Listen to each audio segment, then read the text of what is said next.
El director del Departamento de la Prosperidad Social, Brookman Master, habló sobre la integración del sector privado en las políticas de la lucha contra la pobreza y la importancia de los planes de responsabilidad social empresarial enfocados en los programas del gobierno. Es que este problema, el problema de la pobreza o de la pobreza extrema, es sin duda el mayor problema que tiene Colombia. Es más, yo me atrevo a decir que gran parte de los otros problemas de una u otra forma se derivan de la pobreza, incluyendo los problemas de seguridad y de violencia o los problemas de desplazamiento.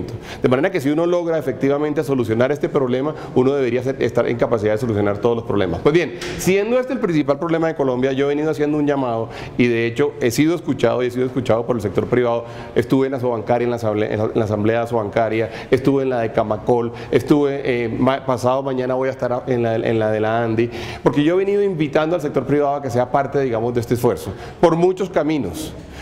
Por ejemplo, nosotros hemos venido invitándolos a que focalicen sus esfuerzos de responsabilidad social a través de programas que de alguna forma estén realmente coordinados con los programas que nosotros hemos venido desarrollando. El caso más obvio, digamos, y más conocido hasta ahora es el de las SOLIPs, que no sé si ustedes han oído hablar de esto, pero son las zonas libres de pobreza extrema.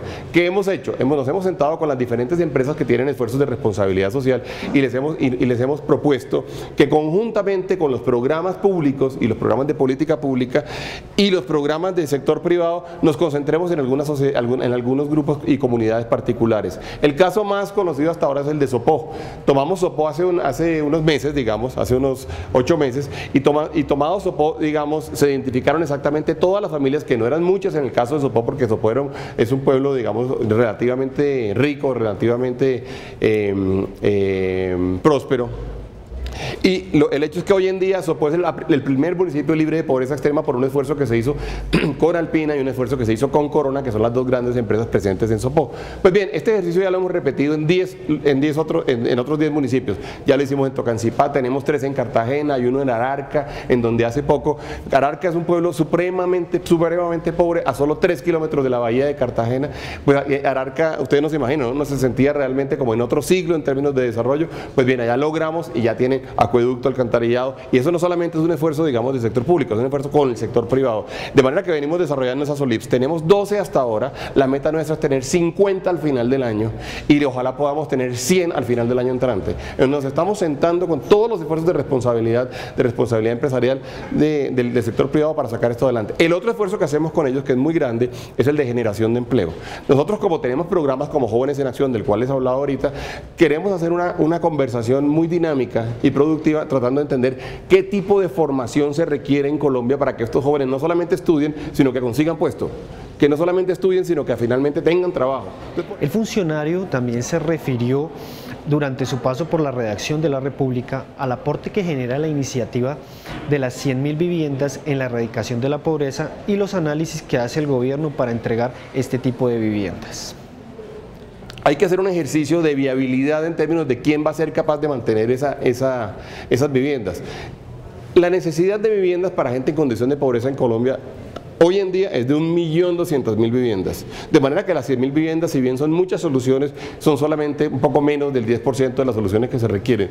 Tendremos que hacer un ejercicio sofisticado y un ejercicio muy juicioso en estos próximos 2 meses de poder escoger las familias que lo necesitan, pero que además no caen en un peor problema por recibir la casa, que es tu pregunta. Nosotros no podemos hacer, ese sería el peor de los escenarios, el peor de los mundos, que uno le entregara la casa a la familia y que lo que hiciera sería generarle un problema. De manera que un análisis de viabilidad es un análisis que tenemos que realizar nosotros ahorita. Hay otro análisis importante, por ejemplo, el análisis de tejido comunitario. Nosotros no podemos llevarnos, por ejemplo, para el norte de Bogotá, gente que históricamente se ha desarrollado en Cazucá y que tiene toda su familia y todo su tejido social en Cazucá. Eso es llevárselo para otro mundo. Uno le termina haciendo un daño grande a esa persona o a esa familia. De manera que tenemos que mirar todo ese análisis de pertinencia, de necesidad, de oportunidad, es un análisis que tenemos que desarrollar. El director del Departamento de la Prosperidad Social hizo un balance sobre el proceso de reparación de víctimas, donde resaltó que a la fecha se han reparado cerca de 57.000 personas en lo corrido del año, con una suma que alcanzaría las 60.000 personas para 2012.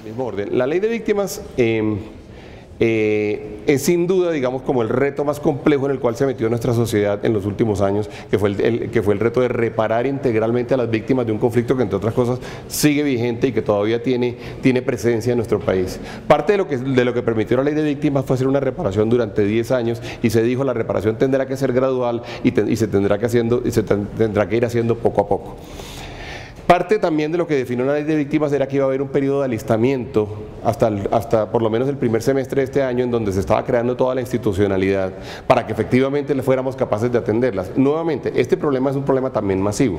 Cuando uno habla con las víctimas, por ejemplo, de eventos de victimizantes, digamos que son 830.000 eventos victimizantes, víctimas de esos eventos son varios millones de personas. La conversación individual con varios millones de personas no es fácil, entonces parte del alistamiento incluía la creación de unos centros de atención, centros de conversación, centros de reparación que en este momento ya se están poniendo en marcha. Decir que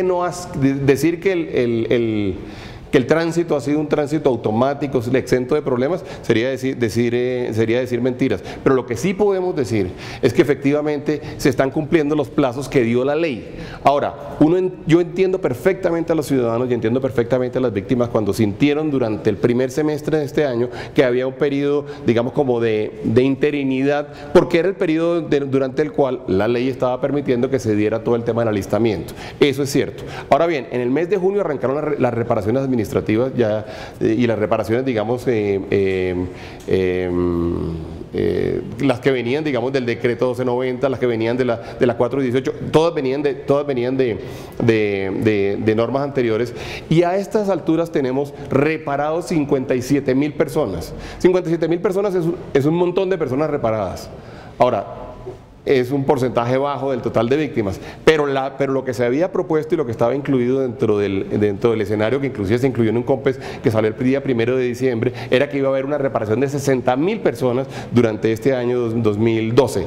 Ya tenemos en este momento y ya contabilizamos 57.000. Colombia va a tener que tener un ejercicio de diálogo permanente con aquellos que van a estar reparados más tarde, que seguramente van a sentir que se está demorando mucho la reparación, pero eso es lo que finalmente la ley previó y es lo que finalmente las finanzas nuestras previeron. Recuerden ustedes que este COMPES, que es un COMPES del 1 de diciembre, estimó que con las víctimas identificadas hasta ese momento teníamos un costo total de 54 billones de pesos para hacer la reparación de víctimas. Es decir, 54 billones de pesos es un tercio del presupuesto, de un presupuesto de un año del Estado colombiano. Entonces lo que se hizo fue un proceso gradual de acuerdo con la ley, durante el cual durante 10 años se hacía todo lo que se iba a hacer en reparación integral. Este año en particular se destinaron 6.7 billones de pesos, que son los que se han venido invirtiendo. Entonces, finalmente, el funcionario se refirió a los retos del departamento para este segundo semestre del año, donde su prioridad es el programa de acciones en familia. Bueno, y retos tenemos muchísimos. Tenemos, por ejemplo, un reto gigantesco en este año, que es la reinscripción de Familias en Acción, hacia el programa Más Familias en Acción. Estamos reinscribiendo con los alcaldes, ya hemos firmado más de 1000 convenios con alcaldes en las últimas 3 semanas para reinscribir Familias en Acción. ¿Por qué reinscribir Familias en Acción? Porque arrancó el nuevo programa primero, pero además porque necesitamos saber si quien está recibiendo Familias en Acción es quien tiene derecho o no. Por ejemplo, que no lo reciban familias que ya no tienen niños, un subsidio para la educación, o familias que ya no tienen niños, un apoyo para la nutrición. Entonces vamos a reinscribir las 2.300.000 familias. Eso es un reto nuevamente grande. Tenemos el reto de Jóvenes en Acción, que lo lanzamos la semana pasada, y tenemos que hacer la coordinación entre oferta y demanda de estos 120.000 cupos. Además, ojalá 120.000 cupos pertinentes, es decir, que le enseñemos a la gente lo que necesita saber en las regiones. Entonces estamos haciendo todo ese trabajo. Luego tenemos, por supuesto, los retos relacionados con la finalización de todo el montaje de la institucionalidad, que es terminar de hacer toda la presencia regional, terminar de hacer todo el montaje de, por ejemplo, los centros de atención de víctimas, o terminar de hacer todo el montaje de todos los mecanismos de reparación integral para que sea un proceso expedito y un proceso que al ciudadano le sea de fácil acceso y que le sea de fácil ejecución. La República, el origen de los negocios.